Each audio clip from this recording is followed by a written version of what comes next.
Avant de plonger dans cette histoire incroyable, pensez à vous abonner à la chaîne et à activer la cloche. Ici, chaque récit a quelque chose à dire, et vous ne voudrez pas en manquer un seul. Chicago, un matin d'hiver glacé. Le vent sifflait entre les gratte-ciel et soulevait de légères nuées de neige sur le trottoir. Dans le hall vitré d'un café chic du centre-ville, l'odeur du café fraîchement torréfié se mêlait à celle des croissants chauds. Les clients, élégamment vêtus, tapaient sur leurs ordinateurs ou chuchotaient dans leur téléphone. Andrew Miller, la cinquantaine, costume parfaitement taillé et montre en or scintillant, entra avec cette assurance hautaine qui caractérisait chaque geste de sa vie. Ses yeux, perçants et critiques, balayèrent la salle jusqu'à se poser sur un jeune homme assis seul à une table près de la fenêtre. Le jeune homme, Jamal Hassan, semblait absorbé par son livre. Son kéfier discret reposait sur ses épaules, et ses yeux noirs brillaient d'intelligence et de concentration. Jamal ne prêtait attention à rien autour de lui, complètement plongé dans ses études religieuses. Andrew, irrité par ce qu'il percevait comme de l'arrogance ou de l'insolence, s'approcha. Son ton était tranchant, presque cruel. « Et toi ? » ?»« Oui, toi avec ce truc bizarre sur la tête. Tu crois que tu peux t'asseoir ici à ne rien faire ? Tu devrais peut-être apprendre à respecter les gens autour de toi. » Les clients se figèrent. Certains froncèrent les sourcils, mais personne n'osa intervenir. Andrew, en bon provocateur, s'adossa à la table et continua. « Sérieusement, tu n'as pas ta place ici. Les gens normaux viennent pour travailler, pas pour se pavaner avec leurs croyances. » Jamal leva lentement les yeux, le visage calme, presque indifférent. Sa voix était douce mais ferme. « Monsieur, je suis simplement ici pour prendre un café et étudier. Je ne dérange personne. » Andrew éclata d'un rire sec, moqueur, humiliant Jamal devant toute la salle. « Étudier ? Tu crois que ça impressionne quelqu'un ici ? » Puis, satisfait de sa leçon, il tourna les talons et sortit, laissant derrière lui une atmosphère pesante, faite de regards gênés et de murmures. Ce qu'Andrew ignorait, c'est que Jamal n'était pas un simple étudiant, derrière son apparence calme se cachait un homme brillant et influent, capable d'un retournement qui changerait à jamais la vie d'Andrew. Le lendemain, Chicago s'éveillait sous un ciel grisâtre, la pluie fine transformant les rues en miroirs luisants. Andrew Miller se dirigeait vers son rendez-vous bancaire, sûr de lui comme toujours, mais encore satisfait de sa démonstration de puissance de la veille. Humilier un étudiant, pour lui montrer sa supériorité lui avait donné un sentiment de contrôle, jusqu'à maintenant. Jamal Hassan, pour sa part, était déjà présent à la banque, mais sous une autre identité, consultant en sécurité financière et technologique. Depuis des années, il aidait des banques et des entreprises à protéger leurs actifs et à détecter les fraudes invisibles. Personne, à part quelques partenaires, ne connaissait ses véritables compétences ni son réseau influx. Andrew entra dans la banque, confiant. Il salua le directeur et s'installa pour discuter de ses investissements importants. Tout semblait parfaitement normal, jusqu'à ce qu'une alerte rouge clignote sur l'écran de son conseiller bancaire. « Monsieur Miller, je crains que vos comptes soient compromis, il semble y avoir des transactions suspectes massives en cours, » annonça la voix tendue de l'employé. Andrew sentit un froid glacial parcourir son dos. « Quoi ? » cria-t-il. « Comment est-ce possible ? » À ce moment précis, Jamal s'avança, observant calmement la scène. Son visage restait impassible, mais dans ses yeux brillait une détermination tranquille. « Monsieur Miller, je peux vous aider à sécuriser vos comptes et à stopper cette fraude avant qu'il ne soit trop tard, » dit-il, d'une voix posée mais autoritaire. Andrew cligna des yeux, incapable de comprendre, ce visage lui était étrangement familier. Puis la mémoire lui revint en un éclair, le jeune homme du café, celui qui l'avait humilié la veille, celui qui l'avait ridiculisé devant tous les clients. Le rouge monta aux joues d'Andrew. Pour la première fois depuis longtemps, il ressentit l'humiliation, mais cette fois-ci, elle était silencieuse, glaciale, et beaucoup plus profonde. Jamal, sans montrer la moindre émotion, se mit immédiatement au travail. En quelques minutes, il identifia la faille, arrêta les transactions frauduleuses et sécurisa l'ensemble des comptes d'Andrew. L'homme d'affaires, qui avait l'habitude de dominer tout le monde, était désormais totalement dépendant de celui qui l'avait méprisé.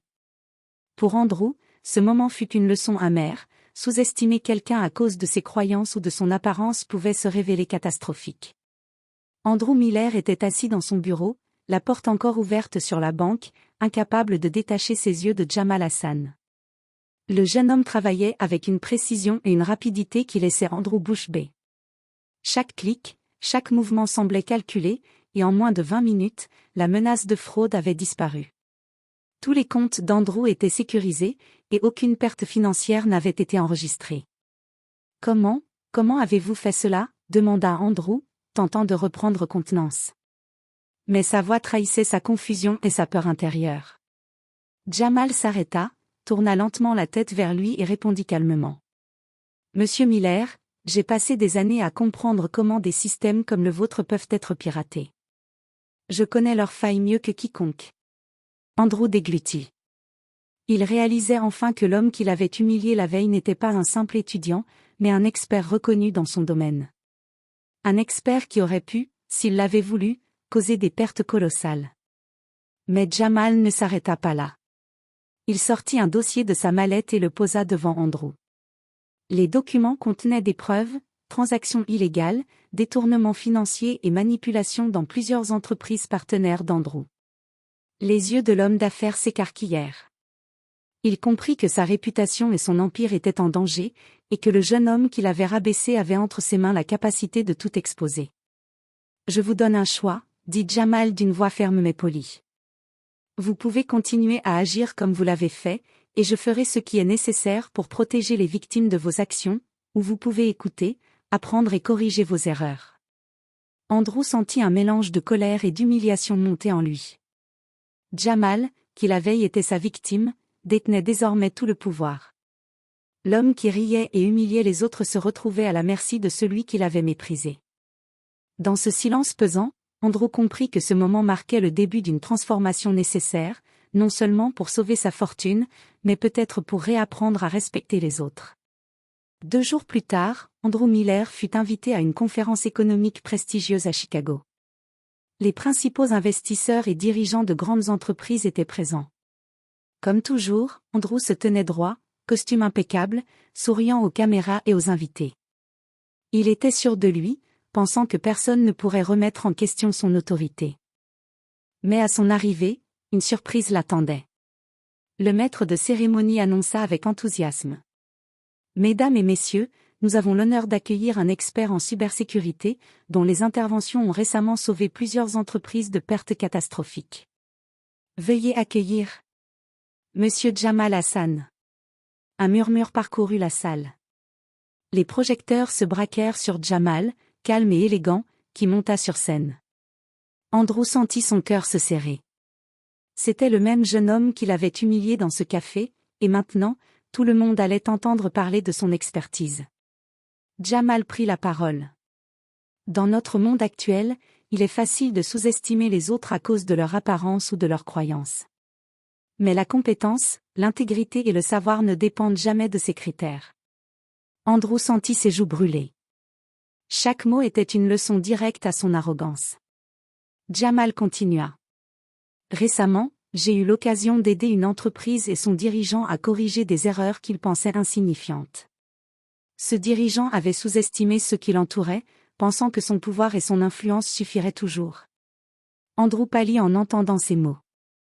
La salle entière comprit le message implicite, il était l'homme humilié par la compétence de Jamal, et maintenant son erreur était exposée de façon subtile mais publique. À la fin de son intervention, Jamal conclut. Le respect et l'humilité ne sont jamais faiblesses. Sous-estimer quelqu'un peut vous coûter beaucoup, parfois plus que vous ne l'imaginez. La salle applaudit longuement. Andrew, silencieux, comprit que sa journée de gloire avait été éclipsée par la force tranquille de celui qui l'avait humilié. Pour la première fois, il ressentit non seulement la peur de perdre son empire, mais aussi la honte d'avoir jugé quelqu'un uniquement sur son apparence.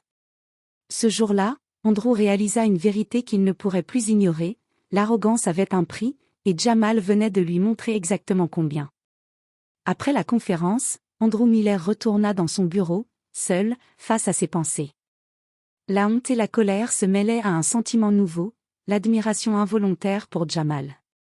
Pour la première fois, Andrew se voyait à travers les yeux de quelqu'un d'autre, un homme arrogant, sûr de son pouvoir, mais fragile face à la compétence et à l'intégrité.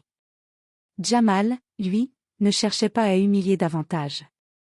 Il avait démontré son pouvoir et envoyé un message clair: sous-estimer quelqu'un pour sa religion, son apparence ou son statut est toujours dangereux.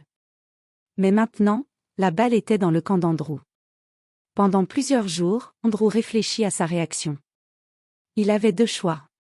Chercher à se venger, en essayant de discréditer Jamal ou de récupérer sa fierté perdue.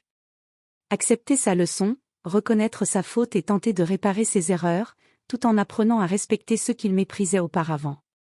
Finalement, lors d'une réunion privée, Andrew invita Jamal à son bureau. Le silence était lourd, mais sincère. « Jamal, je veux te remercier », commença Andrew, la voix tremblante. « Je me suis trompé.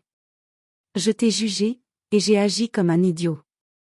Je ne peux pas effacer ce que j'ai fait, mais je veux apprendre à faire mieux. » Jamal observa Andrew quelques secondes, puis esquissa un léger sourire.